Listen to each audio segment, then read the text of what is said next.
Kita tunduk kepala dan berdoa. Di malam hari Sabat yang indah dan diberkati ini Tuhan, kami patut menaikkan puji dan syukur atas betapa besar kasih setia Tuhan bagi kami, pimpinan, penjagaan, dan perlindungan Tuhan ya, dirasakan nyata dalam kehidupan kami hari lepas hari. Terima kasih waktu yang indah di malam hari Sabat ini, kami saudara-saudara boleh bersama-sama dalam pertemuan melalui Zoom. Tuhan memberkati akan acara ini. Hamba Tuhan Pendeta Kuntara diberikan hikmat, sehat, kuat jadi bahagiannya. Bahkan Ibu Peggy yang memandu akan acara ini diberkati Tuhan. Berkati masing-masing kami yang turut mengambil bagian dalam acara Zoom ini ya Tuhan. Biarlah pelajaran rohani yang kami terima di malam ini dapat bermanfaat untuk kehidupan rohani kami. Selebihnya kami bisa bagikan kepada saudara-saudara kami dalam ibadah pada Sabat nanti. Menyertai dan memberkati acara ini dari awal sampai akhir menjadi seturut dengan kehendak-Mu. Dalam nama Tuhan Yesus kami berdoa. Amin. Amin. Amin. Terima kasih Bapak Wim. Dan selanjutnya kami serahkan kepada Pendeta Dr. Jonathan Kuntara untuk membawakan pelajaran pada Sabat ini. Baik, terima kasih Ibu Peggy, terima kasih Pak Wem untuk doanya, dan selamat Sabat saudara-saudara sekalian di Indonesia, dan yang lainnya masih selamat siang untuk yang di Belanda dan Jerman, ya selamat pagi untuk mereka yang di Amerika. Terima kasih untuk ucapan selamat ulang tahun kepada saya lihat banyak sekali di PGSSI, ya. Dan dengan berkat Tuhan sudah menginjak usia 3/4 abad. Dan puji Tuhan bahwa Tuhan masih beri kesempatan untuk melayani, ya. Baik, saya akan coba share screen, oke, untuk pelajaran yang sangat penting ini. Oke, sambil pendeta saya juga lupa tadi mengucapkan terima kasih untuk semua ucapan selamat di wedding anniversary saya. Tuhan memberkati. Ya, selamat wedding anniversary untuk Ibu Peggy. Saya ingat hadir dalam pernikahannya dulu di Jakarta, dan tanpa terasa, ya sudah sekian lama. Oke. Baik, Yusuf ahli mimpi. Oke. Untuk pendahuluan Anda bisa berikan keistimewaan Yusuf dan mengapa pelajaran ini penting, ya. Bisa diskusikan, tanya sama mereka apa ini istimewanya Yusuf, ya. Beberapa poin yang sudah bisa tambahkan. Yusuf adalah orang putra Yakub, ya. Dia menonjol sebagai seperti juga dengan bapak leluhur yang hebat mirip dengan Abraham, Ishak ataupun Yakub. Yusuf berbeda dengan para bapak bangsa lain yang sering tersandung dengan perilaku yang tidak baik, sedangkan Yusuf, ya, tetap ya setia penuh kasih. Yusuf tidak hanya menerima mimpi dari Tuhan, tetapi ia juga menafsirkan mimpi orang lain. Dari penjara hingga istana Firaun. Luar biasa, dia punya satu karunia khusus, ya. Yusuf digunakan oleh Tuhan untuk menggenapi akan rancangannya. Berkat Tuhan bagi Yusuf bukan hanya untuk kebahagiaannya, ya. Nah, mengapa? Sebab Yusuf berkat Allah atas Abraham digenapi, ya. Kemudian melalui Yusuf bukan hanya keluarga Israel tetapi semua bangsa akan diberkati dan diselamatkan. Ini satu hal yang luar biasa sekali. Bangsa Israel diselamatkan, ya, dari kelaparan oleh dan bahkan menjadi bertumbuh besar selama mereka di Mesir. Oke. Nah, sekarang mengapa pelajaran penting ini? Ya, kita belajar hal yang dapat menyebabkan kebencian dalam keluarga itu bagaimana, ya. Kita belajar bahwa tidak ada keluarga yang sempurna, termasuk dalam umat Tuhan sekalipun, ya. Jadi kalau kita dapatkan ada masalah-masalah, memang kita dapat mengerti bahwa kita adalah manusia. Kita diselamatkan oleh sebab anugerah Allah, tetapi di dalam Tuhan ada suatu pertumbuhan. Kita melihat bahwa ada seorang seorang baik, ya, dapat keluar dari keluarga yang disfungsi sekalipun, namun dapat tetap bergantung kepada Tuhan. Ya. keluarga ini ya luar biasa sekali ya, bagaimana pertentangan di dalam keluarga dan sebagainya. Itulah kita sebutkan akan dysfunctional family ya, keluarga disfungsi. Namun bisa keluar, itulah ada istilah yang bisa gunakan dalam bahasa Inggris adalah resilience ya, yaitu seorang yang tetap gigih ya dan bertahan walaupun dalam lingkungan yang tidak kondusif untuk pengembangan tabiatnya. Kita belajar bahwa kesukaran dapat menjadi satu batu loncatan untuk kemajuan. Kita belajar bahwa Tuhan memegang peranan yang sangat penting dalam sejarah manusia. Jadi itu Anda diskusikan, tanya apa yang kita bisa pelajari dari sini. Jadi sebagai suatu awal ya daripada pelajaran. Kemudian apa yang kita dapat pelajari dari ayat hafalan ya, Kejadian 37 ayat 19 ya. Silahkan siapa, Irma dengan Joy? Kejadian 37 ayat 19, kata mereka kepada seorang kepada yang lain, lihat tukang mimpi kita itu datang. Ini ejekan ya, tetapi ejekan ini jadi satu ramalan. Kenapa? Ya, betul-betul memang Yusuf tukang mimpi, tetapi mimpinya terus-terusan bisa dapat menginterpretasikan mimpi ya. Dan ini merupakan suatu ramalan untuk masa depan sampai kepada berhadapan kepada Firaun juga, dia bisa menginterpretasikan mimpi. Jadi ejekan tetapi sudah bisa menjadi satu kenyataan luar biasa.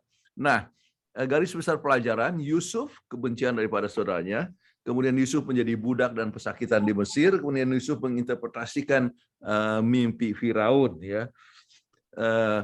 Sebab intinya tentang Yusuf ya, walaupun pelajaran kita ada menyinggung sedikit tentang Yahuda, Tamar ya, Anda bisa berdalam di situ dengan inti artinya tentang adanya Tamar termasuk di dalam leluhur daripada Yesus Kristus. Tetapi kita penekanan kepada tiga hal yang sangat penting ini ya. Kebencian saudara, menjadi budak dan pesakitan di Mesir, dan menginterpretasikan mimpi daripada Firaun. Oke, kita masuk kepada kebencian saudaranya. Apa yang menjadi alasan bagi saudara-saudara Yusuf membencinya? Saya hanya berikan saja intinya di sini. Yusuf adalah putra Yakub yang sudah lanjut usia. Ya, ia menikmati hubungan khusus dengan ayahnya sebab dia sangat dikasihi. Ya, Yakub melebihi, artinya lebih mengasihi Yusuf daripada semua saudaranya. Ya, salah satu poin oleh sebab dia adalah anak daripada istri kesayangannya yaitu Rahel, yang cinta pertamanya kan sama Rahel. Oke, Yakub membuat jubah yang maha indah yang menjadi sumber kecemburuan ya. Ya, sedangkan pakaian itu seperti layak kepada pakaian seorang pangeran ya, luar biasa. Nah, kebencian ini makin lama makin bertumbuh ya. Yakub mengindikasi ya rahasia niatnya untuk mengangkat ya Yusuf sebagai anak pertama laki-laki dari Rahel untuk mendapatkan status anak sulung. Ya. Masa depan memang akan mengkonfirmasi akan keinginan Yusuf karena Yusuf pada akhirnya akan menerima hak sulung tersebut. Oke. Tetapi dalam bidang lain, bukan dalam bidang artinya menjadi nenek moyang daripada Yesus. Ya. Tidak heran kemudian bahwa saudara-saudara Yusuf sangat membencinya, bahkan tidak mau terlibat dalam percakapan damai dengannya. Ya, Yusuf sering menyampaikan laporan buruk kepada ayahnya tentang perilaku tercela daripada saudara-saudaranya. Dengan sehingga mereka tidak suka, ya, diadukan rupanya tindakan kata-kata yang kasar dan sebagainya. Ya, Yusuf sebagai seorang yang baik, dia tahu bahwa tindakan saudaranya itu tidak tepat dan dia laporkan, ya, dan saudaranya tidak senang. Apakah sikap dari Yusuf yang menambah kebencian daripada saudaranya? Ya.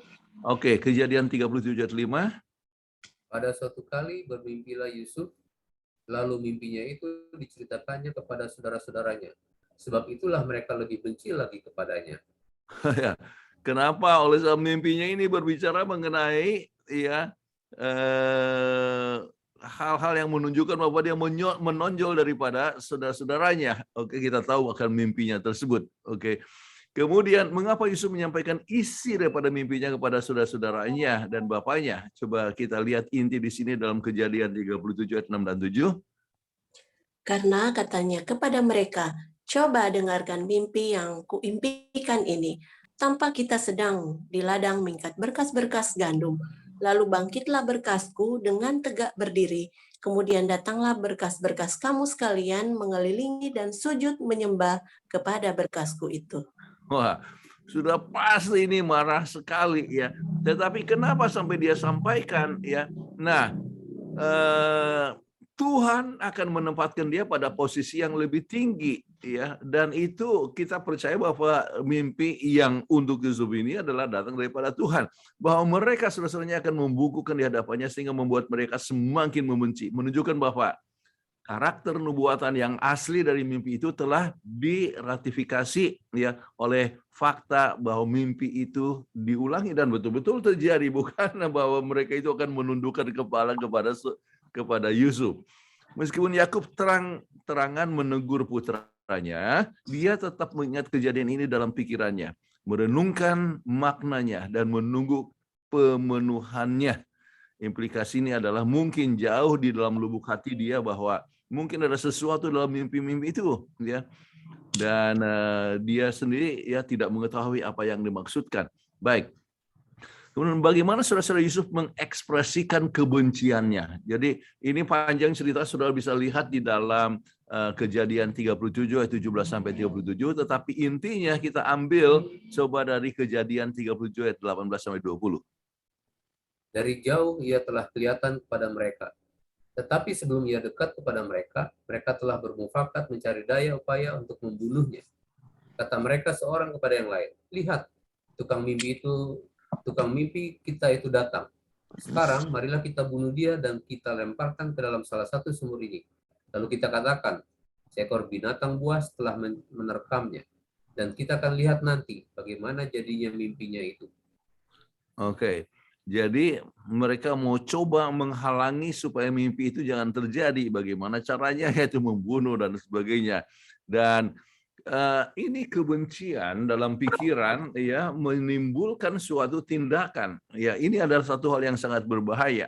Ya, dan kita tahu kisahnya sampai dia akhirnya tidak jadi dimasukkan dibunuh, tetapi masuk ke dalam sumur, kemudian akhirnya dijual. Nah, mimpi tersebut adalah satu mimpi yang datang daripada Tuhan. Ketika Yusuf menceritakan mimpinya kepada saudara-saudaranya karena keinginan yang naif untuk membagikan wahyu yang membingungkan kepada mereka, semakin kesal dan semakin membencinya. Alasan meningkatkan kemarahan saudara-saudara Yusuf adalah karena mereka telah memahami arti mimpi itu.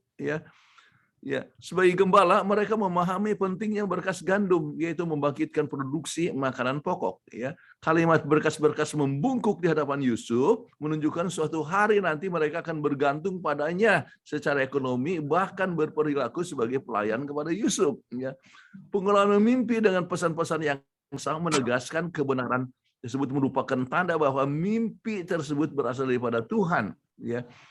Dan Yakub menafsirkan simbol matahari bulan dan 11 bintang sebagai rujukan, ya, masing-masing kepada ayah, yaitu di sini ibunya, dan 11 putranya akan tunduk kepada dia. Jadi Yakub memahami bahwa mimpi itu berlaku untuk keluarganya, bahwa suatu hari mereka semua akan tunduk di hadapan Yusuf. Ya. Jadi Yakub mengerti akan mimpi tersebut. Ya. Nah, saudara-saudara Yusuf membenci Yusuf karena mereka cemburu mengenai penyertaan Tuhan, ya, dan tanda yang akan dikonfirmasi di setiap langkah dalam rangkaian peristiwa berikutnya. Ketika Yusuf tersesat, ya, seorang laki-laki menemukan dan membimbingnya, ya. Ya, ada kita tersesat waktu saat bertemu dengan saudara-saudaranya. Ketika saudara-saudara Yusuf berencana untuk membunuhnya, Ruben turun tangan untuk menyarankan agar dia dilemparkan dalam sumur.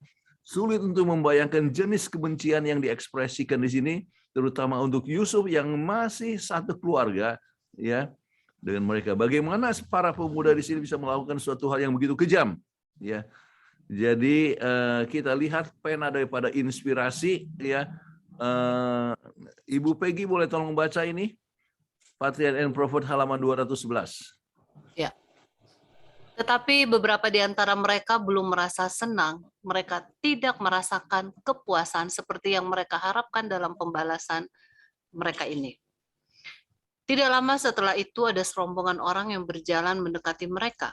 Itu adalah kafilah bangsa Ismail dari Sungai Yordan dalam perjalanan menuju ke Mesir dengan membawa rempah-rempah dan barang dagangan lainnya. Sekarang Yehuda menganjurkan untuk menjual saudara mereka itu kepada pedagang-pedagang kafir tersebut, gantinya membiarkan dia mati. Sementara Yusuf disingkirkan dan tidak lagi akan menghalangi jalan mereka. Mereka tetap bersih daripada darahnya. Jadi itulah, daripada membunuh yang lebih bagus dijual saja. Oke. Nah sekarang bisa diskusikan pelajaran apa yang kita dapat pelajari dari kegagalan mereka itu, ya. Oke. Kita lihat beberapa poin yang pelajaran kita sebutkan di sini. Saudara-saudara Yusuf merasa mimpi itu mengancam mereka, ya. Daripada nasib saudara-saudara Yusuf terancam, maka mereka akan mengambil kesempatan pertama untuk melenyapkan si pemimpi tersebut. Maka begitu ada kesempatan muncul di mana Yakub mengirim Yusuf untuk mencari saudara-saudaranya di ladang, inilah yang dilakukan oleh saudara-saudara Yusuf antara lain. Ketika saudara-saudara Yusuf melihat Yusuf, mereka bernafsu untuk menghilangkan nyawanya karena itu adalah kesempatan yang tepat untuk membunuh Yusuf. Namun ada beberapa nasihat dari saudara-saudara Yusuf yang kita lihat bahwa pada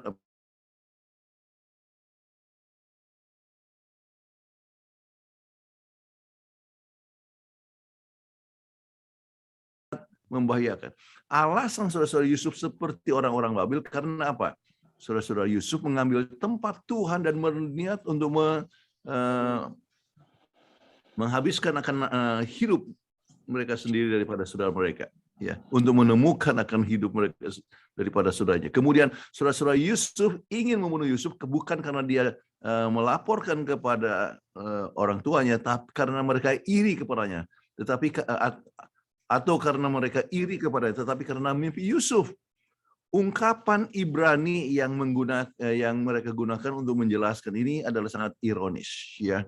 Sebut Makalomot yang diterjemahkan pemimpi secara harfiah berarti penguasa ataupun raja mimpi, ya. Dan sebetulnya, ya, itu merupakan sesuatu boleh katakan sesuatu ramalan untuk apa yang akan terjadi di masa depan. Nah, konsekuensi ejekan daripada saudara-saudara Yusuf sebagai pemimpi, ejekan ini menjadi sebuah nubuatan, ya. Akhirnya Yusuf memang akan jadi ahli dalam menafsirkan mimpi. Yusuf tidak sendirian, terutama dalam menghadapi bahaya karena dia dalam setiap langkahnya, ya. Masalahnya seorang secara tak terduga turut campur atas segala sesuatu. Ada 3 opsi yang mereka lakukan, antara lain ketika saudara-saudara berencana untuk membunuhnya, Ruben, ya, katakan, ya, melemparkan ke dalam lubang sebagai gantinya untuk dibunuh. Kemudian Yehuda meyakinkan saudara-saudara yang lain untuk menjualnya dia ke kafilah bangsa Ismail yang lewat sebagai gantinya untuk membunuh dia. Saudara-saudara Yusuf itu ingin membunuhnya, kemudian membawa mayatnya ke dalam lubang. Peristiwa adegan saudara-saudara duduk menikmati makanan mereka sementara Yusuf berbaring di lubang kosong tanpa air menjadi, ya, satu, ya, simbol sebaliknya kelak, ya, akan terjadi di mana Yusuf cukup makan sementara saudara-saudaranya lapar dan terancam kepada kelaparan. Jadi ini merupakan satu lambang akan apa yang telah terjadi, ya. Baik, di mana Anda melihat Allah bekerja walaupun dalam keadaan yang buruk sekalipun? Oke, beberapa ayat ini bisa dibacakan. Ketika ada saudagar-saudagar Midian lewat, Yusuf diangkat ke atas dari dalam sumur itu, kemudian dijual kepada orang Ismail itu dengan harga 20 shikal perak. Lalu Yusuf dibawa mereka ke Mesir. Adapun Yusuf dijual oleh orang Midian itu ke Mesir kepada Potifar, seorang pegawai istana Firaun, kepala pengawal raja. Kita tahu sekarang bahwa Allah turut bekerja dalam segala sesuatu untuk mendatangkan kebaikan bagi mereka yang mengasihi Dia, yaitu bagi mereka yang terpanggil sesuai dengan rencana Allah. Oke, terima kasih, ya. Jadi itu dari Kejadian 37:28 terus 36, kemudian Roma 8, bukan ayat 8 tapi 28, ya, ada kesalahan di sini. Ya. Nah sekarang, bagaimana Tuhan memberkati Yusuf ketika ia menjadi budak di Mesir? Kejadian 39 ayat 1-6. Tetapi Tuhan menyertai Yusuf sehingga ia menjadi seorang yang selalu berhasil dalam pekerjaannya. Maka tinggallah ia di rumah tuannya orang Mesir itu. Setelah dilihat oleh tuannya bahwa Yusuf disertai Tuhan dan bahwa Tuhan membuat berhasil segala sesuatu yang dikerjakan. Oke. Jadi walaupun di dalam keadaan yang sangat buruk sebagai budak itu saudara-saudara sekalian, ya pengertiannya itu dia tidak punya pilihan, dia apa saja yang disuruh dia harus ikut, ya apa saja, ya tetapi dia lakukan dengan baik sampai dia dapat disayangi ya oleh tuannya. Oke. Sukses Yusuf di rumah Potifar dengan serta-merta Yusuf dicirikan sebagai seorang yang sukses, ya. Yusuf begitu baik dan tuannya begitu mempercayainya sehingga segala miliknya diserahkan pada kekuasaan Yusuf, ya, bahkan menjadi kuasa atas rumahnya, luar biasa sekali. Namun kesuksesannya tidak merusak Yusuf, ya, sampai ketika istri Potifar memperhatikannya dan ingin tidur dengannya, lalu Yusuf dengan tegas menolak dan lebih memilih untuk kehilangan pekerjaan, ya, dan kesejahteraannya daripada melakukan kejahatan yang besar ini, ya, atau berbuat dosa terhadap Tuhan. Wanita itu yang dipermalukan oleh penolakan Yusuf melaporkan secara tidak benar kepada para pelayannya dan suaminya bahwa Yusuf ingin memperkosanya. Akhirnya Yusuf dijebloskan ke penjara. Di sini Yusuf mengalami apa yang kita semua alami. Rasa ditinggalkan oleh Tuhan meskipun, ya, juga di saat yang sulit ini Tuhan tetap menyertai Yusuf, ya. Jadi coba bayangkan, ini kan orang mungkin Anda saudara-saudara mengalami banyak pengalaman, ya, dalam pergumulan di dunia, ya. Bagaimana Anda berbuat baik, ya, tetapi justru orang cemburu, kemudian difitnah sehingga Anda tidak naik pangkat dan sebagainya. Kadang-kadang Anda merasa rasa ditinggalkan Tuhan, ya. Namun di sini pengalaman daripada Yusuf dalam keadaan demikian tetap dia apa? Menyertai, tetap setia kepada Tuhan. Luar biasa. Tantangan besar apakah yang Yusuf hadapi sementara dia menghormati Allah dan juga setia dalam melayani Tuhannya? Tantangan orang muda soal hubungan dengan lawan jenis, ya, di penggodaan itu besar sekali, tapi dia menang. Penggodaan yang berterus, yang berulang-ulang, namun dia menyadari perlunya menurut kepada kehendak Tuhan. Ia senantiasa setia dalam perkara yang kecil sekalipun. Baik, kita masuk kepada bagian yang berikut, ya. Apakah pelajaran yang kita bisa pelajari dari reaksi Yusuf terhadap istri tuannya yang terus-menerus mengatakan pelecehan seksual, ya. Dari ayat-ayat ini kita bisa lihat bahwa Yusuf menyadari bahwa pelanggaran itu berdosa kepada Tuhan, kepada Potifar, dan kepada diri sendiri. Yusuf sudah bertekad untuk setia kepada Tuhan. Oleh sebab hubungannya yang dekat dengan Tuhan, ia tidak mau menyakiti hati Tuhan. Ya. Ini juga harus bisa menjadi satu pelajaran penting. Kadang-kadang kan kalau kita berhadapan dengan gereja lain selalu katakan 10 hukum itu dimulai di Sinai. Kita tidak perlu menurut 10 hukum.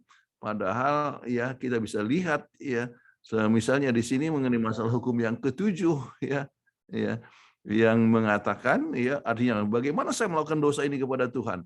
Jadi secara tidak tertulis 10 hukum itu sudah ada, ya, sebelum Sinai. Oke. Apa yang kita dapat pelajari dari reaksi Potifar kepada tuduhan kepada Israel, kepada istrinya? Tuduhan istrinya. Perkataan itu jugalah yang diceritakan perempuan itu kepada Potifar, katanya, hamba orang Ibrani yang kau bawa kemari itu datang kepadaku untuk mempermainkan aku.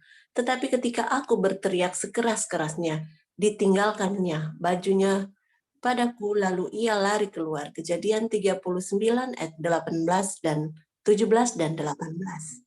Ini satu hal yang sangat menarik. Jadi dia memberikan sesuatu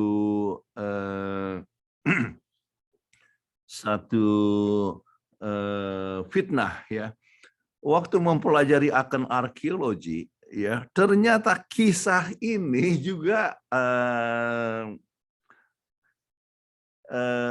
disebutkan oleh arkeologi, ya, tentang seorang yang menghendaki seseorang, artinya pegawainya, kemudian akhirnya mengfitnah, ya, sebab orang itu tidak mau kepada istri tuannya, ya.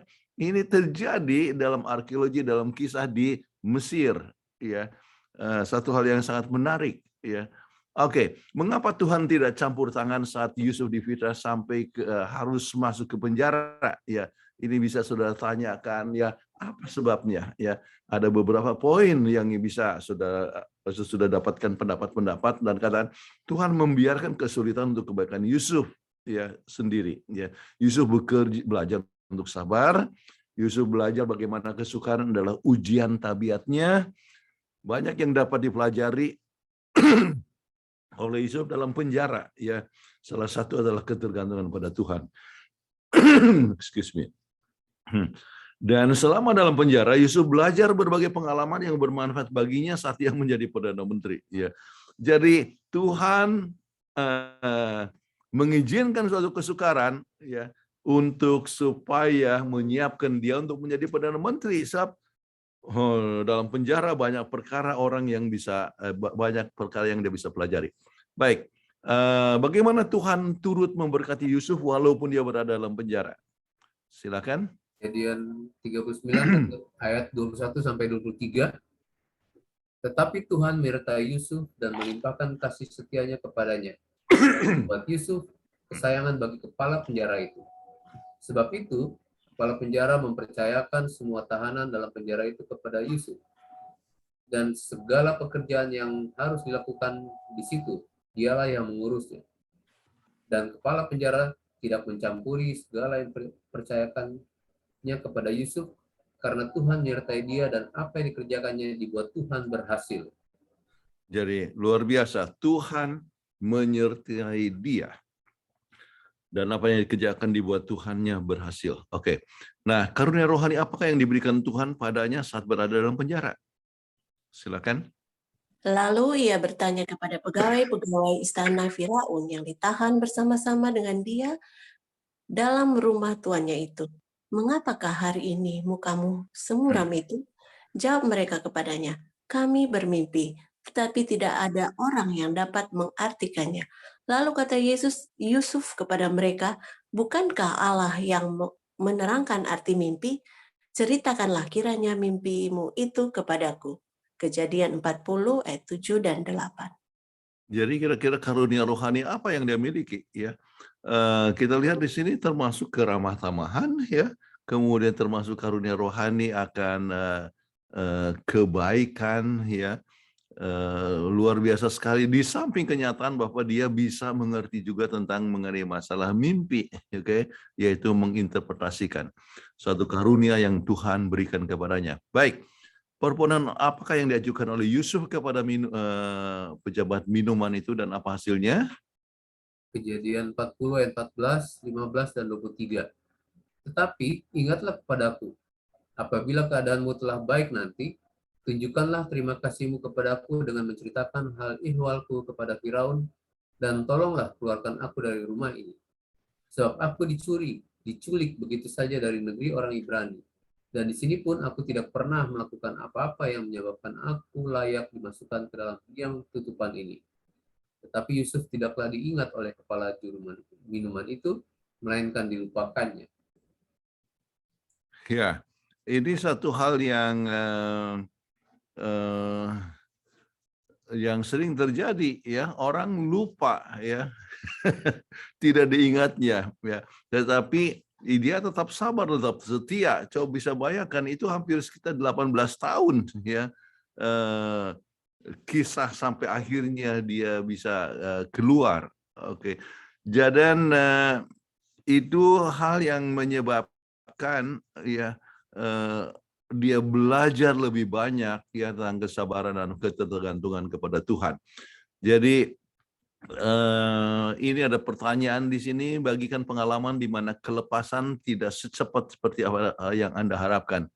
Bagaimana keterbatasan, ya, memberikan keterbatasan ini memberikan pengaruh kepada Anda, ya. Pengalaman pribadi, kadang-kadang Anda tunggu-tunggu doa Anda kapan bisa dijawab dan sebagainya, ya. Jadi ini merupakan satu pelajaran yang sangat penting, ya. Dia menunggu cukup lama, ya, untuk berada di dalam penjara tersebut. Oke. Kita kepada bagian yang ketiga, ya, Yusuf menginterpretasikan mimpi, ya. Sebetulnya bagaimana Tuhan memberikan kelepasan kepada Yusuf, Kejadian 41 1-8, tetapi kita ambil ayat 1 dan ayat 8 saja. Silakan. Setelah lewat 2 tahun lamanya, bermimpilah Firaun bahwa ia berdiri di tepi sungai Nil. Pada waktu pagi gelisahlah hatinya, lalu disuruhnyalah memanggil semua ahli dan semua orang berilmu di Mesir. Firaun menceritakan mimpinya kepada mereka, tapi seorang pun tidak ada yang dapat mengartikannya kepadanya. Oke, dan akhirnya kita tahu apa yang dipanggil dengan mimpi tersebut, artinya panggilan kepada Yusuf, sebab pejabat minuman itu langsung ingat kepada Yusuf. Oke. Tuhan bertindak dan dia membawa dampaknya terhadap hubungan Yusuf dan petugas penjara. Di sini juga seperti di rumah majikannya, Tuhan memberkati akan Yusuf. Yusuf adalah seorang pria yang berbakat, meskipun dalam keadaan bahkan lebih buruk sekarang, sebab dia pesakitan, ya, sebelum dia masuk menjadi, sebelumnya adalah budak. Dia selalu berusaha untuk berbuat yang terbaik. Apapun bakatnya, ayat tersebut menjelaskan bahwa pada akhirnya hanya Tuhan yang memberikan kesuksesan. Penjaga penjara tidak memeriksa apapun yang berada di bawah kekuasaan Yusuf karena Tuhan menyertai dia. Dan apapun yang dilakukan, Tuhan membuatnya berhasil. Ya, betapa penting semua orang yang berbakat, semua yang berhasil, ingatlah, ya, Tuhan yang menyebabkan seorang itu bisa berhasil. Nah, mengapa Firaun memanggil pesakitan orang Ibrani untuk menginterpretasikan mimpinya? Ya, kita tahu tentang oleh sebab kepala juru minuman itu yang menyampaikan pengalamannya bagaimana Yusuf bisa memberikan arti daripada mimpinya. Oke. Tuhan beserta Yusuf. Tuhan memberkati Yusuf. Yusuf adalah seorang pria yang berbakat meskipun keadaannya lebih buruk. Oh, sudah sempat tersinggung. Penjaga ini sudah terbahas tadi. Oke. Bagaimana sambutan Yusuf kepada permohonan daripada Firaun? Ya, silakan. Kejadian 41 ayat 16 dan 25. Yusuf menyahut Firaun, bukan sekali-kali aku, melainkan Allah juga yang akan memberitakan kesejahteraan kepada tuanku Firaun. Lalu kata Yusuf kepada Firaun, kedua mimpi tuanku Firaun itu sama. Allah telah memberitahukan kepada tuanku Firaun apa yang hendak dilakukannya. Oke. Jadi Yusuf, ya, bukan menunjukkan bahwa dia bisa menginterpretasikan mimpi, tetapi dia selalu katakan apa? Tuhan, melainkan Allah yang akan memberitahukan kesejahteraan kepada Firaun. Jadi ia meninggikan akan Tuhan, bukan menahukan diri. Kita ingat pengalaman dari Daniel juga begitu kan? Pada saat dia berhadapan dengan Nebukadnezar, katakan Tuhan yang akan bisa menjelaskan mengenai masalah ini dan bergantung dan berdoa kepada Tuhan untuk mendapatkan arti daripada mimpi tersebut. Sangat penting bahwa Tuhan adalah sumber kebijaksanaan dan sebagainya.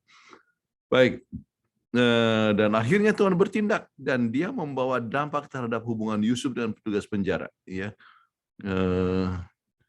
oke, ini saya ulangin lagi. Oke, hubungan mimpi Firaun dan mimpi pejabat. Karakter pemeliharaan daripada peristiwanya terus berlanjut seiring dengan Yusuf di dalam penjara ditugaskan untuk bertanggung jawab atas, ya, para tahanan, dan diantaranya kebetulan mantan pegawai Firaun, juru minuman dan juru roti. Ketika mereka berdua, ya, juru minuman dan juru roti, diganggu oleh mimpi yang tidak bisa mereka pahami dan tidak ada yang dapat mengartikan, Yusuf kemudian menafsirkan mimpi mereka masing-masing. Sejalan dengan mimpi kedua pegawai istana tersebut, Firaun juga memiliki dua mimpi yang tidak dapat ditafsirkan oleh siapapun. Pada saat itulah juru minuman mengingat Yusuf untuk merekomendasikannya kepada Firaun. Sejalan dengan mimpi-mimpi lainnya, Firaun seperti para pegawainya sebelumnya merasa gelisah, dan seperti mereka dia mengungkapkan isi mimpi tersebut dan Yusuf menafsirkannya. Nah, ada persamaan daripada mimpi itu, seperti mimpi para pegawai istana, mimpi Firaun menunjukkan persamaan simbol. 2 rangkaian 7 lembu, ya, gemuk dan kurus seperti 2 rangkaian bulir gandum, gemuk dan kurus mewakili 2 rangkaian yaitu tahun dan buruk. Ketujuh lembu sejalan dengan 7 bulir gandum mengulangi pesan yang sama, bukti tentang asal usul ya, asal usul ilahi seperti terdapat dalam mimpi Yusuf. Ya. Meskipun Yusuf adalah seorang yang menafsirkan mimpi untuk Firaun, Yusuf memastikan bahwa Firaun tahu bahwa itu adalah Tuhan, ya, Elohim yang menunjukkan kepada raja-raja hal yang Tuhan akan lakukan. Baik. Tampaknya Firaun juga menerima pesan karena ketika dia memutuskan untuk menunjukkan seorang untuk menjadi pegawai istana, ya, argumennya adalah sebagai berikut. Oleh karena Tuhan telah memberitahu semuanya itu kepadamu, tidak ada orang yang sedemikian berbakat, ya, budi dan bijaksana seperti engkau. Engkaulah yang menjadi penguasa. Ya. Dan itulah yang kita lihat, ya, sungguh menakjubkan kuasa Allah di mana Yusuf, ya, akhirnya yang semula, ya, menjadi budak, akhirnya menjadi pegawai di istana penjara, ya, kemudian akhirnya menjadi penguasa seluruh Mesir, ya. Satu kisah yang luar biasa sekali. Oke. Kebijaksanaan apakah yang ditunjukkan oleh Yusuf dalam memberikan nasihat kepada Firaun? Ya, kita ingat bagaimana dia mencari, katakan perlu orang yang untuk melaksanakan tugas ini, ya, memungut, ya, artinya hasil daripada panen-panen tersebut dan sebagainya, dan dikatakan bahwa tidak ada orang yang lain yang lebih baik daripada Yusuf. Oke, itu kita sudah lihat sampai kepada sini. Kemudian pelajaran apa yang kita bisa pelajari dari pelajaran hidup Yusuf? Ya, ada beberapa kesimpulan di sini yang bisa saudara ambil atau saudara bisa tanya juga kepada anggota kelas.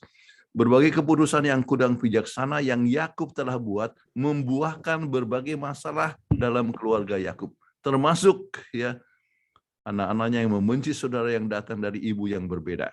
Segala perasaan kebencian bila dipelihara akan menghasilkan sesuatu kekejaman. Keluarga yang disfungsi dapat juga menghasilkan seorang yang baik, ya, oleh sebab kedekatan dengan seorang yang takut akan Tuhan. Ini satu hal yang sangat penting. Waktu diadakan satu penelitian, 90.000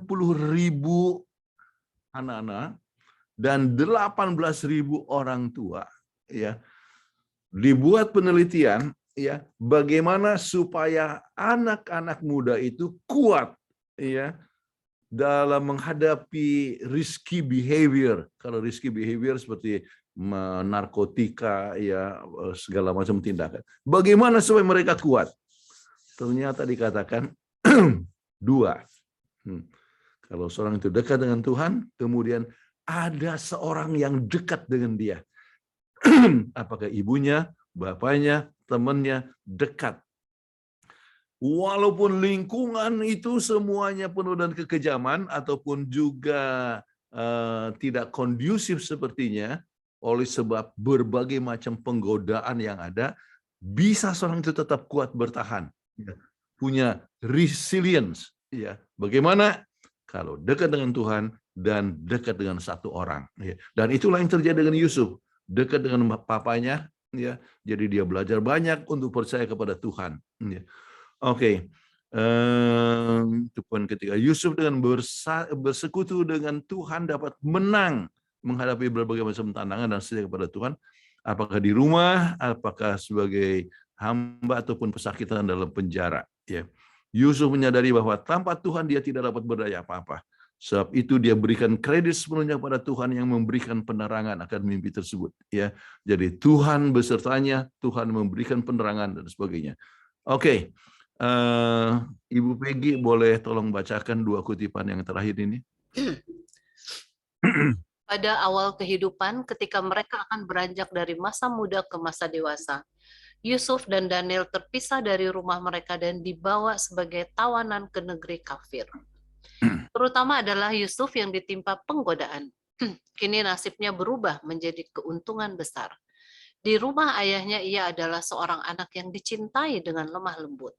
Di rumah Potifar menjadi seorang budak, kemudian menjadi orang yang berkeyakinan dan seorang teman, orang yang menangani masalah-masalah, terdidik dengan belajar sendiri, menyelidik, berhubungan dengan manusia. Dalam penjara Firaun seorang tahanan kerajaan, dihukum tak adil. tanpa harapan pembelaan atau harapan kelepasan. Dipanggil pada saat yang sangat gawat untuk memimpin pemerintahan. Apakah yang menyanggupkannya untuk mempertahankan kejujurannya? Oke. Kemudian yang berikut, silakan. Ketika ia masih anak-anak, Yusuf telah diberi pelajaran tentang kasih dan takut akan Allah. Kerap kali dalam kemah ayahnya di bawah bintang-bintang Syria telah diceritakan padanya cerita tentang khayal malam hari di Betel, tentang tangga dari surga ke bumi, dan malaikat-malaikat yang turun naik, dan tentang dia yang telah dan tentang dia yang dari tahta surga memperlihatkan dirinya kepada Yakub. Kepadanya telah diceritakan mengenai kisah pergumulan di tepi sungai Yabok ketika meninggalkan dosa yang disenangi. Yakub berdiri sebagai pemenang dan menerima nama pangeran dengan Allah. Selaku anak gembala yang menggembalakan ternak ayahnya, kehidupan Yusuf yang suci dan sederhana mengembangkan kekuatan jasmani dan pikiran yang sebaik-baiknya. Oleh hubungan dengan Allah melalui alam dan pelajaran tentang kebenaran-kebenaran besar yang diturunkan sebagai suatu kepercayaan suci dari bapa kepada anak, ia memperoleh kekuatan pikiran dan keteguhan prinsip. Dalam krisis kehidupannya ketika menempuh perjalanan dahsyat tersebut dari rumah masa kanak-kanaknya di Kanaan ke tempat perbudakan yang menunggunya di Mesir, memandang untuk terakhir kalinya bukit-bukit yang melindungi kemah-kemah sanak keluarganya, Yusuf ingat akan Allah bapaknya.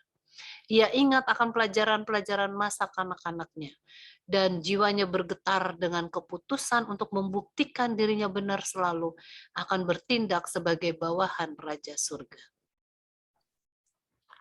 Oke, terima kasih. Baik, untuk aplikasi ya, apakah Anda datang dari keluarga yang disfungsi? Bagaimana Anda dapat keluar sebagai seorang pahlawan? Ada yang datang dari keluarga disfungsi. Ya, saya belum lama ada seorang yang berkata kepada saya, ada satu anak yang kata, saya tidak mau lagi tinggal di rumah, ya, bertengkar melulu ini papa dan mama. Ya. Kemudian bertengkar dalam keluarga. Ya. Kalau kebetulan kita keluar dari keluarga yang seperti demikian, bagaimana Anda dapat tetap keluar sebagai pahlawan? Ya. Ya. Kemudian apakah Anda mengalami tantangan dalam pekerjaan oleh sebab kejujuran Anda? Apakah Anda pernah difitnah oleh sebab kejujuran Anda? Bagikan pengalaman Anda, ya.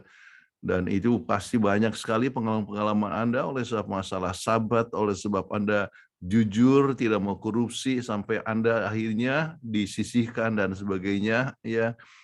Itu satu hal yang bisa di-share, ya, kepada teman dan sebagainya, anggota kelas. Bagaimana agar kita tetap percaya kepada Tuhan saat mendapatkan tantangan hidup, ya, seperti pengalaman daripada Yusuf, ya. Kehidupan Yusuf berakhir dengan happy ending. Bagaimana dengan bagaimana menolong seorang yang sampai akhir hidupnya tetap susah walaupun hidup dalam penuh kejujuran, ya. Banyak yang jujur tetapi tetap susah oleh sebab dia disisihkan, tidak disukai teman dan sebagainya. Bagaimana kita bisa menolong? Ya, kita percaya bahwa kejujuran, ya, walaupun tidak selamanya kita bisa lihat hasilnya, ya, waktu di dunia ini, ya, tetap Tuhan mengendaki kejujuran dan kita menghadapi supaya kita tetap jujur walaupun langit runtuh sekalipun, ya. Itu hanya dengan hubungan dengan Tuhan seorang bisa tetap bertahan. Baik, saudara-saudara sekalian, saya lihat ada waktu untuk tanya jawab. Silakan. Ya, terima kasih Pendeta Kuntara. Boleh di stop screen? Ya. Oke, baik. Saatnya kita masuk pada sesi tanya jawab, dan di kolom chat sudah ada beberapa pertanyaan. Dan bagi mereka yang mau bertanya, silakan tuliskan pertanyaan di kolom chat, dan yang mau bertanya langsung boleh klik raise hand. Dan sekali lagi saya mau mengucapkan terima kasih, di kolom chat juga ada ucapan selamat buat saya dan doa yang luar biasa membahagiakan.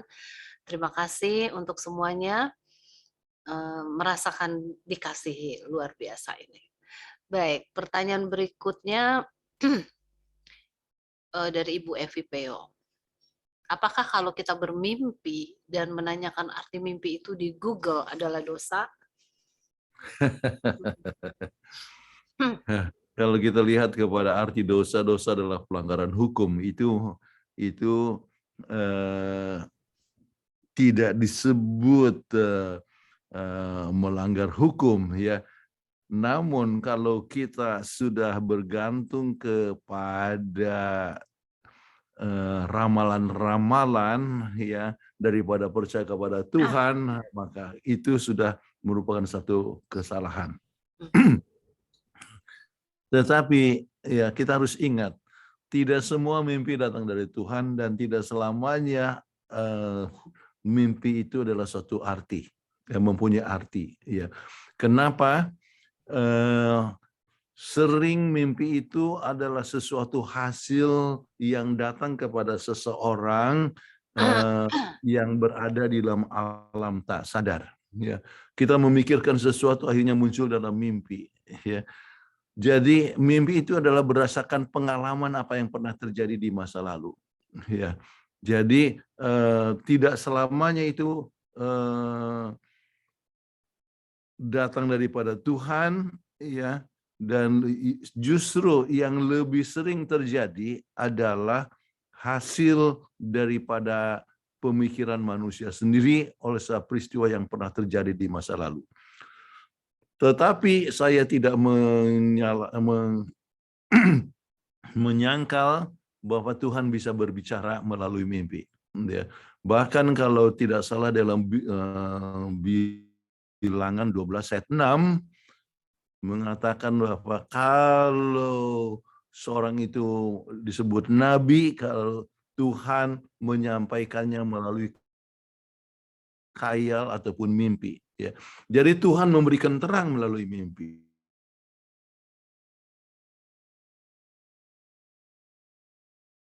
Oh, ini dari Tuhan. Tidak selamanya. Sebab sering mimpi adalah hasil daripada apa yang manusia pikirkan. Silakan.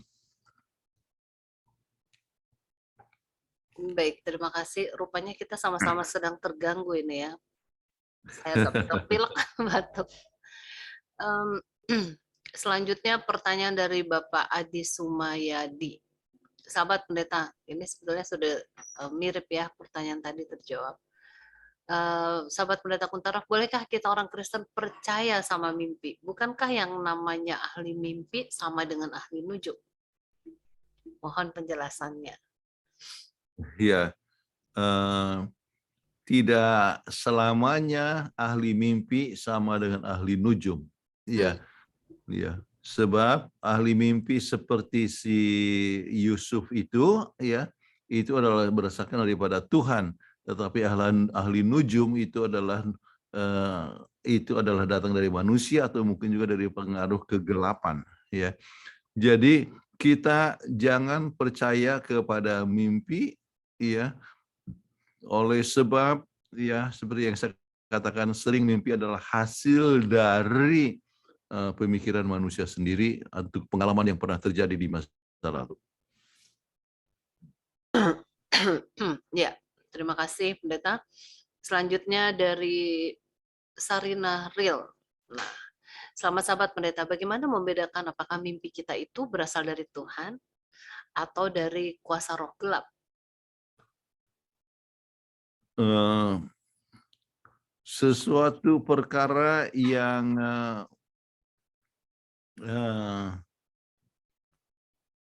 kita alami sekarang ini, kecuali seorang mendapatkan karunia, ya, daripada Tuhan sebagai seorang nabi, ya, maka kita tidak bisa katakan bahwa itu mimpi dari Tuhan. Oke, pertama. Tetapi tidak semua mimpi datang dari kuasa kegelapan. Ya. Banyak mimpi yang adalah seperti yang saya sebutkan, hasil apa yang kita pikir-pikir, ya.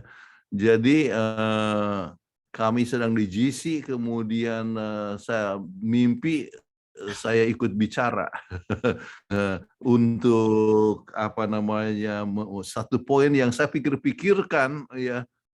Kemudian saya mimpi, Oke, itu adalah hasil daripada pikiran. Itu bukan dari kegelapan, tetapi bukan berarti juga bahwa itu dari Tuhan. Ya. Jadi, tetapi kalau Anda mendapatkan terang khusus daripada Tuhan, maka akan kelihatan, ya, bahwa itu menunjukkan bahwa Anda mendapatkan karunia sebagai nabi, ya. Sebab untuk para nabi Tuhan menunjukkan dia punya terang itu, pernyataan itu melalui mimpi. Ya. Oke. Ya, selanjutnya pertanyaan dari Bapak Heri Muntuan. Mengapa Yakub memilih Yusuf sebagai penerima hak kesulungan sementara Yusuf bukanlah anak sulung? Iya, bukan anak sulung dari Lea, ya, tetapi dia anak sulung dari Rahel. Ya. Dia merasa bahwa dia lebih mencintai akan Rahel, ya. Oleh sebab dia punya pengalaman yang romantis dengan Rahel. Dia tidak pernah merencanakan untuk menikahi Lea, ya. Jadi itu faktor yang menunjukkan bahwa dia sebetulnya cenderung untuk coba mengangkat Yusuf sebagai anak sulung, ya, dari Rahel. Baik, terima kasih, menarik juga ini. Dari Bapak Henson, bagaimana pendeta dapat menjelaskan bangsa yang besar Israel datang dari istri-istri Yakub yang tidak resmi dan bertentangan dengan firman Tuhan, bukan dari istri resmi Yakub dalam kurung Rahel? Lea juga adalah istri yang resmi, ya, tetapi kurang dicintai, ya. Jadi ya, dan oleh sebab sudah menjadi istri resmi, ya, maka Tuhan pun memberikan suatu berkat. Bahkan saya khotbah, ya, yang menunjukkan mungkinkah Anda punya pengalaman seperti Lea, ya, Lea's experience, ya, di mana Anda tidak disukai, ya, tetapi kalau Anda tidak disukai, ya, maka jangan khawatir, ya. Anak-anak Lea lah yang akhirnya menjadi bangsa yang besar. Anak-anak Lea lah yang akhirnya menjadi nenek moyang daripada Daud. Anak-anak Lea lah yang menjadi nenek moyang daripada Yesus Kristus, ya. Jadi, ya, kalau Anda mengalami seperti pengalaman Lea, ya, jangan khawatir, ya. Tuhan pun bisa menjadikan satu perkara yang buruk menjadi suatu berkat. Amin. Pertanyaan selanjutnya dari, saya pikir pertanyaan Ibu Wanti. Terima kasih, ya. Ibu Leni, selamat sahabat pendeta, apakah turunan Yusuf atau generasi Yusuf semua menggenapi janji atau panggilan Allah? Tidak selamanya, ya. Kemudian kita tahu bahwa kehidupan daripada anak-anak Yusuf, bukan anak-anak daripada Yakub itu, ya, banyak yang melenceng, ya.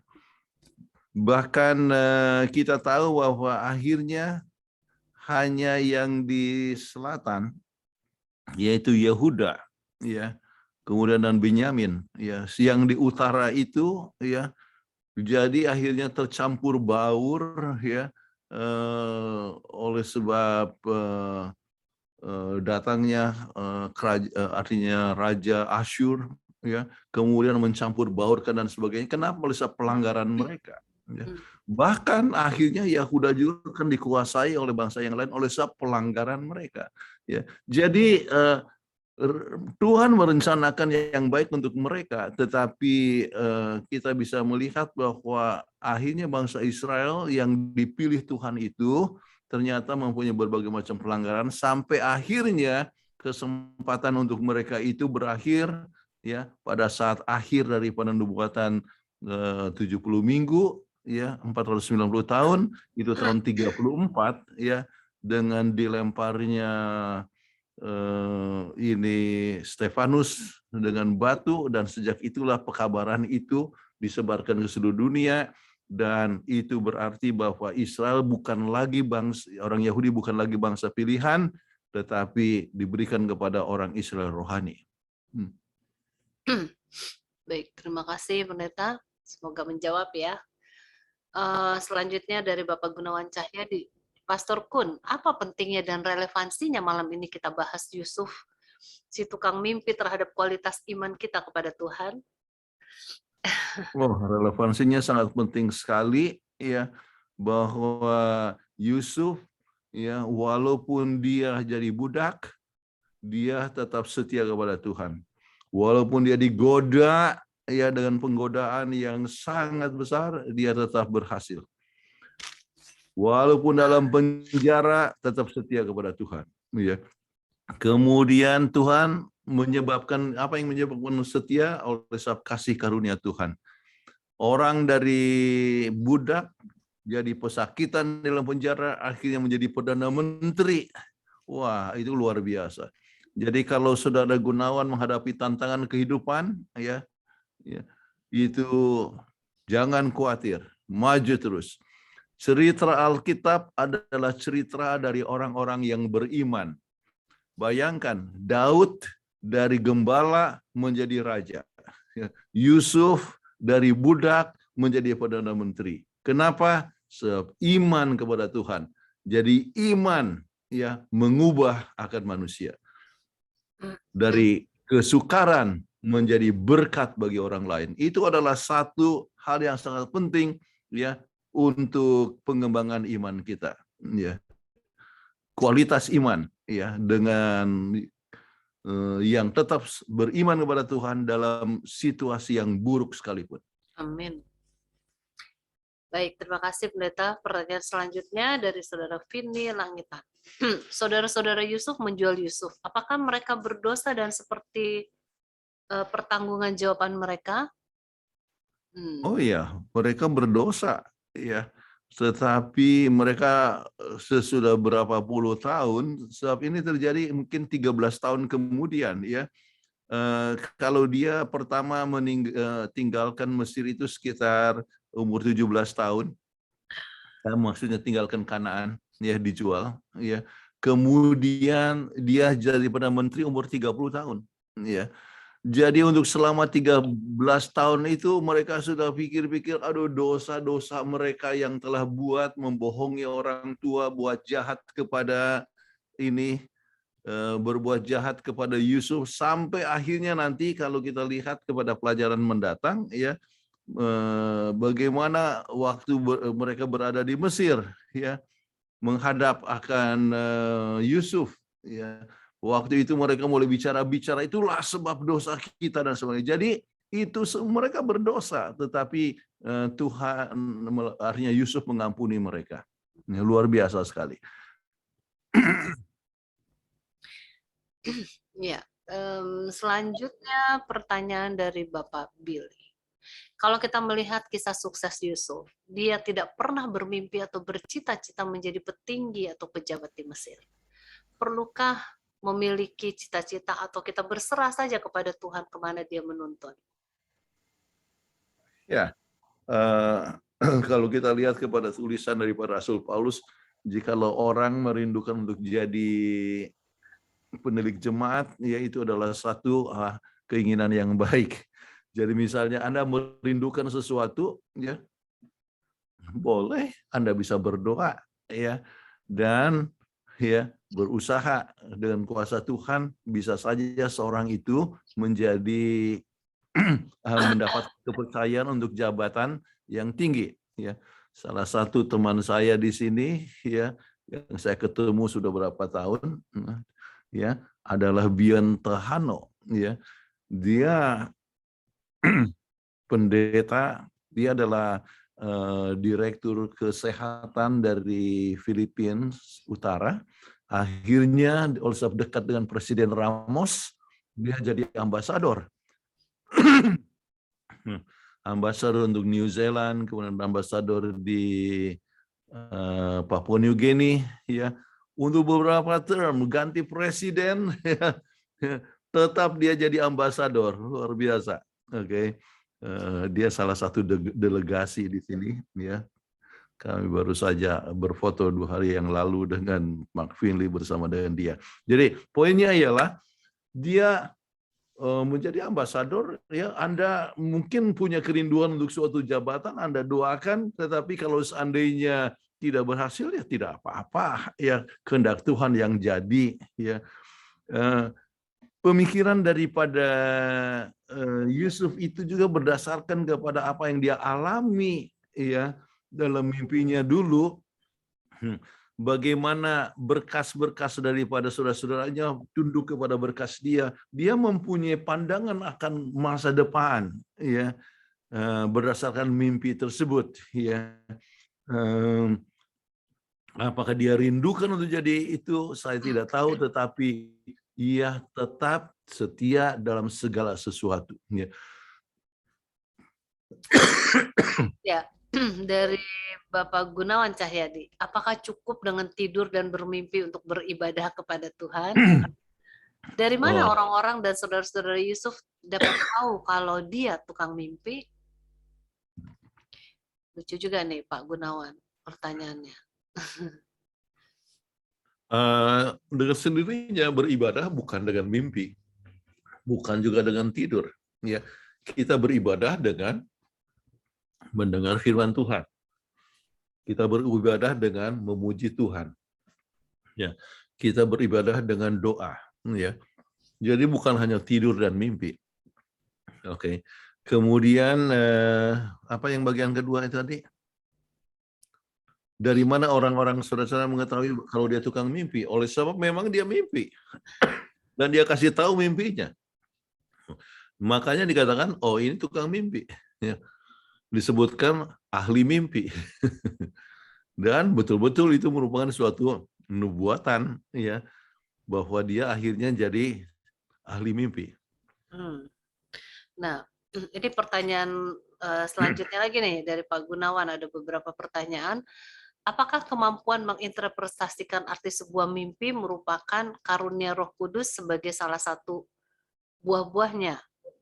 Dan kita lanjutkan pertanyaan berikutnya, apakah ada catatan di Alkitab tentang daftar dosa-dosa Yusuf si tukang mimpi ini? Bagaimana pula pandangan Ellen G. White terhadap fungsi dan peranan mimpi itu? Oke.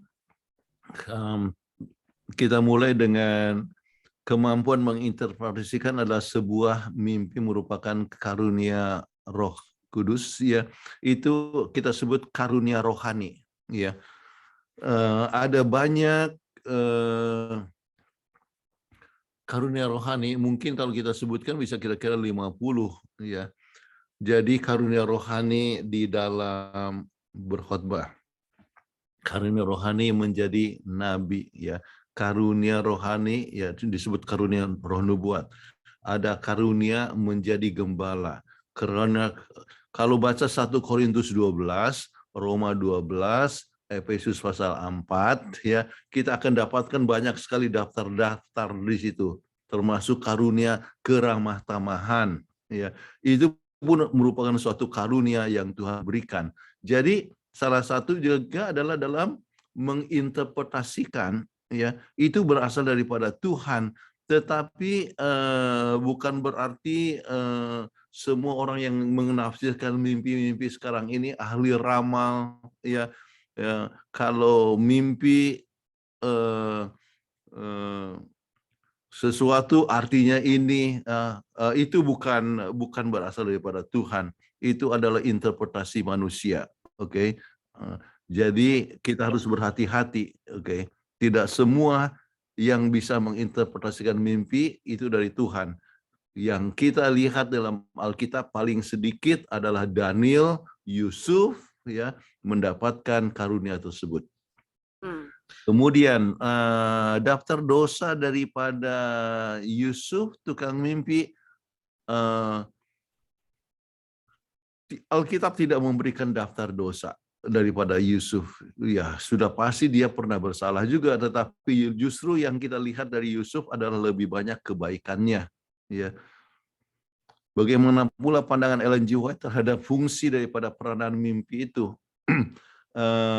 Salah satu yang disebutkan oleh Ellen G. White adalah dengan mengutip kepada Bilangan 12 ayat 6, ya, bahwa kalau seorang itu seorang nabi, maka Tuhan menyampaikan terangnya melalui khayal atau mimpi. Ya, jadi Tuhan bisa menggunakan mimpi untuk memberikan terangnya, tetapi itu adalah untuk mereka yang mendapatkan karunia roh nubuat. Oke? Ya. Dan pertanyaan ini terakhir, 1 menit lagi. ya, pertanyaan terakhir ini dari Bapak John Parhusif, apakah Yusuf ini sama dengan Nabi Daniel? Orangnya berbeda, tetapi mempunyai persamaan. Ya, sama seperti orang yang mendapatkan terang daripada Tuhan, ya, banyak mempunyai persamaan berserah kepada Tuhan, bergantung pada Tuhan, meninggikan Tuhan untuk terang yang dia peroleh, ya. Jadi mempunyai banyak persamaan, tetapi orangnya kan berbeda, ya. Ini Yusuf ini terjadi lebih kurang 1800 sebelum Masehi. Kemudian si Daniel ini adalah lebih 600-an, ya, 606 sebelum Masehi. Jadi masa berbeda waktunya itu sekitar 1200 tahun bedanya. Oke, pertanyaan sudah habis dan tidak ada yang raise hand, Pendeta, jadi bisa tutup. Pertemuan ini sesuai dengan yang waktu yang Pendeta minta. Baik. Terima kasih untuk semua yang ucapkan selamat ulang tahun. Tuhan memberkati saudara sekalian. Ya, maafkan saya harus sudah berangkat sekarang. Boleh tutup dalam doa, Ibu Peggy? Ya, Pendeta tutup dalam doa. Bapa dalam surga, kami bersyukur oleh sebab kasih Tuhan yang menjadi bagian kami. Terima kasih oleh sebab teladan yang diberikan oleh Yusuf, yang dipimpin oleh Tuhan. Biarlah kami pun bergantung kepada Tuhan dalam segala sesuatu, dan kami boleh menjadi terang bagi sesama manusia di jemaat, dan Tuhan boleh berkati akan semua guru sekolah sahabat dalam mengajar dengan baik, ya, dengan karunia surga. Dan berkati akan semua perencanaan kami, hidup kami, supaya kami dipimpin oleh Tuhan, dan kami dapat memuliakan Tuhan di mana saja kami berada. Kami mohonkan doa ini dalam nama Yesus Juru Selamat kami. Amin. Amin. Terima kasih Pendeta Kuntara yang sudah membawakan pelajaran yang begitu baik. Terima kasih Pastor. Terima kasih Bu Peggy. Terima kasih Pendeta Kuntara. Terima kasih Bu Peggy. Bye. Selamat pagi.